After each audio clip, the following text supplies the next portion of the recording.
Welcome back to Divya Study channel. Today is 9th November 2020. So let's see the motivational quote. So here it is. If people are doubting how far you can go, go so far that you can't hear them anymore. That's really okay. अगर कोई भी ऐसा इंसान है जो हमेशा आप पे डाउट करता रहता है या आपको टॉन्ट कसता रहता है, तो आप उससे इतना दूर चले जाएं कि आपको उसकी आवाज़ ही ना सुनाई दे. So let's see the first question. So the first question is, National Cancer Awareness Day is observed every year on. So the answer is 7th November. 7th of November को हर साल नेशनल कैंसर अवेयरनेस डे मनाया जाता है. और अगर हम बात करें वर्ल्ड कैंसर अवेयरनेस डे की, तो वो 4th of Feb को मनाया जाता है. ये नेशनल है, मतलब राष्ट्रीय. हमारे देश का जो कैंसर दिवस है वो कब मनाया जाता है, तो 7th November. Next question, which of the following country has signed MOU with Serum Institute of India for 3 crore COVID-19 vaccine doses.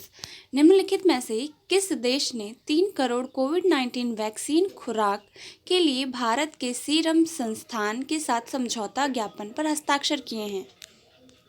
So the right answer is Bangladesh. But अगर हम बात करें इन ऑप्शंस में, तो बांग्लादेश कहीं लिखा नहीं है, तो पर मैं लिख देती हूँ Bangladesh is the right answer. Bangladesh में हो रहा है, ये MOU साइन हुआ है बांग्लादेश के साथ. और इसमें जो अगर हम कोई हटा देते, भूटान हटा देते हैं ऑप्शन में, बांग्लादेश के साथ ही MOU साइन हुआ है. नेक्स्ट क्वेश्चन, हम बांग्लादेश की बात करें तो Bangladesh is the 8th most populous country in the world, with the population exceeding 161 million people.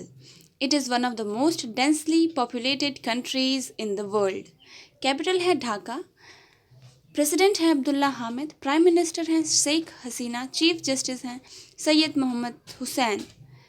अगर हम बात करें इंडिपेंडेंस, ये पाकिस्तान से अलग होकर बना था और 26 मार्च 1971 में ये अलग हुआ था. कॉन्स्टिट्यूशन की बात करें तो 16 दिसंबर 1972 में बना था. करेंसी है टका. Next question, recently Facebook has the official page of which of the following global sporting federation.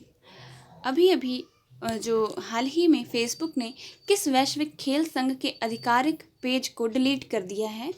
तो इंटरनेशनल शूटिंग स्पोर्ट फेडरेशन का पेज फेसबुक ने अपने ऑफिशियल पेज से डिलीट कर दिया है. So this is also important information. Next one is, who among the following has won the GCB prize for literature.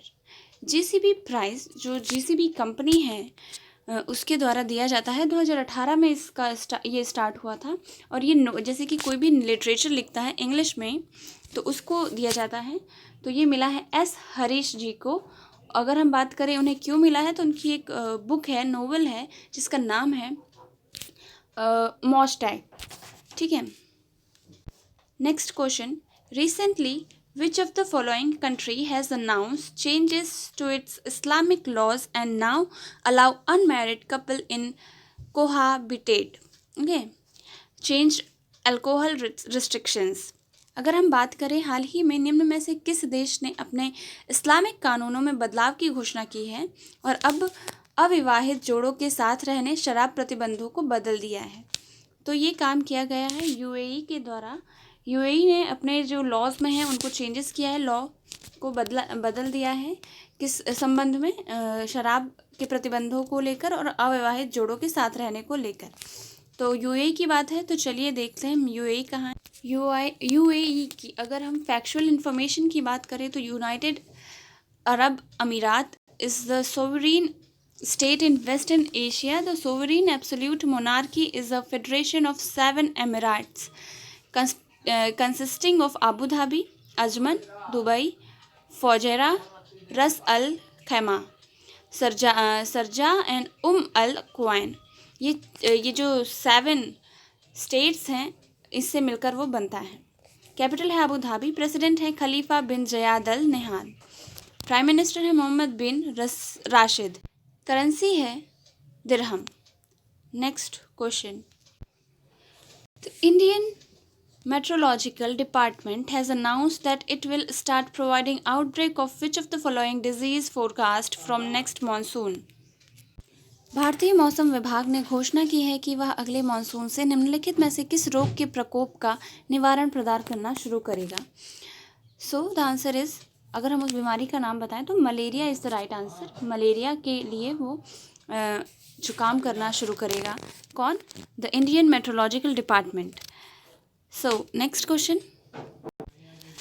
Democrat Joe Biden beat Republican Donald Trump to become the dash president of the United States. Democratic Joe Biden ने Republican Donald Trump को हराकर संयुक्त राज्य America के dash राष्ट्रपति बने हैं. तो आपको बताना है कौन से नंबर के वो राष्ट्रपति बने हैं. वैसे मैं बता दूं 46 प्लेस के या नंबर के वो राष्ट्रपति या फिर प्रेसिडेंट बने हैं. कौन? जियो बिडेन. वो सबसे ओल्डेस्ट प्रेसिडेंट हुए हैं यूएसए के. और अगर हम बात करें तो 46 प्लेस के हैं वो. और अगर हम बात करें वाइस प्रेसिडेंट की, तो वाइस प्रेसिडेंट जो बनी हैं वो एक इंडियन है जिनका नाम है कमला हैरिस. वो पहली भारतीय इंसान है जो कि यूएसए की उपराष्ट्रपति बनी है. और नेक्स्ट क्वेश्चन अगर हम देखें, पहले हम यूएसए की बात कर लेते हैं. इंपॉर्टेंट, यूएसए की कैपिटल है वॉशिंगटन डीसी. अगर हम वहाँ के प्रेसिडेंट की बात करें तो जो बिडेन, जो कि कल ही नियुक्त हुए हैं. और अगर हम करेंसी की बात करें तो यूएस डॉलर. अगर हम बात करें कि जो कॉन्स्टिट्यूशन है वो सबसे पुराना किसका है, तो वो भी किसका है? यूएसए का है. और अगर हम कॉन्स्टिट्यूशन की बात कर ही रहे हैं तो सबसे छोटा कॉन्स्टिट्यूशन भी अगर कहें तो यूएस का ही है, जिसमें सिर्फ और सिर्फ 7 आर्टिकल्स हैं. Right. Next question, M serious innovation programme has been launched for school children in India and dash. M serious innovation कार्यक्रम भारत और में डैश स्कूली बच्चों के लिए शुरू किया गया है. तो इसका आंसर है रशिया के बच्चों के लिए और इंडिया के बच्चों के लिए एक साथ ये प्रोग्राम शुरू किया गया है, जिसमें दोनों कंट्रीज़ पार्टिसिपेट करेंगी. और ये प्रोजेक्ट का या फिर प्रोग्राम का नाम क्या है, तो एम सीरियस इनोवेशन. अगर हम रशिया की बात करें तो रशिया की कैपिटल क्या है? मॉस्को. रशिया के जो प्रेसिडेंट हैं वो कौन है? तो व्लादिमीर पुतिन. अगर हम बात करें वहाँ की कैपिटल करेंसी की, तो वो है Russian rouble. So this was the last question of the day. Thank you for watching and do subscribe my channel.